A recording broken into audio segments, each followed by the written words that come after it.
Assalamu alaikum. Sunana Abdullahi Aliyu wanda aka sani da R9. Hotuna na suna ta yawo ba ma na wani kaɗai wani da yawa akan na aure Rahama Sadau. To maganan gaskiya ƙarya ne.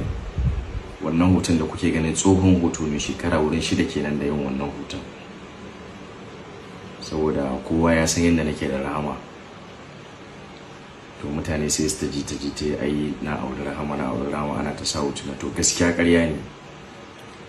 Wanda Rahama ta aura ba ma ɗan ƙasan nan bane, Chinese ne. Allah da next month kowa zai gan shi. Sunan shi Ichahen, dan China ne. Allah da kowa zai gan shi. To maganan gaskiya ban aure Rahama ba, ƙarya ne.